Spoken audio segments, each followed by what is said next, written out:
Dear God, why didn't you save the school children at Moses Lake, Washington, Bethel, Alaska, Pearl, Mississippi, West Paducah, Kentucky, Stamp, Arkansas, Jonesboro, Arkansas, Edinburgh, Pennsylvania, Fayetteville, Tennessee, Springfield, Oregon, Richmond, Virginia, Littleton, Colorado, Tabor, Alberta, Canada, Conyers, Georgia, Deming, New Mexico, Fort Gibson, Oklahoma, Santee, California, El Cajon, California, Blacksburg, Virginia.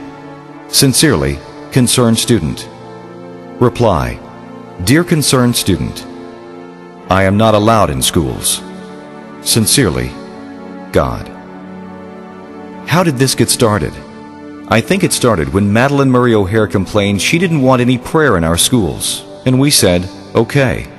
Then someone said you better not read the Bible in school. The Bible says, thou shalt not kill, thou shalt not steal, and love your neighbor as yourself. And we said, okay. Dr. Benjamin Spock said we shouldn't spank our children when they misbehave, because their personalities would be warped, and we might damage their self-esteem. And we said, an expert should know what he's talking about, so we won't spank them anymore.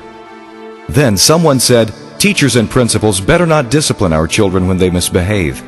And the school administrator said, no faculty member in this school better touch a student when they misbehave, because we don't want any bad publicity, and we surely don't want to be sued.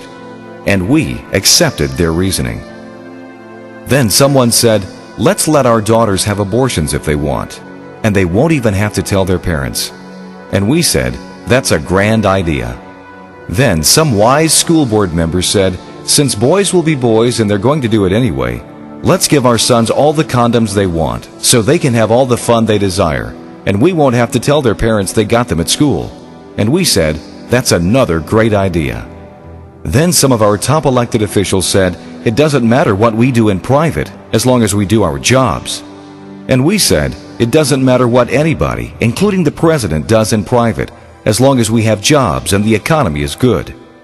And someone else took that appreciation a step further and published pictures of nude children, and then stepped further by making them available on the internet. And we said, everyone's entitled to free speech. And the entertainment industry said, let's make TV shows and movies that promote profanity, violence, and illicit sex. And let's record music that encourages rape, drugs, murder, suicide, and satanic themes. And we said, it's just entertainment, and it has no adverse effect, and nobody takes it seriously anyway. So go right ahead. Now we're asking ourselves why our children have no conscience, why they don't know right from wrong, and why it doesn't bother them to kill strangers, classmates, or even themselves. Undoubtedly, if we thought about it long and hard enough, we could figure it out.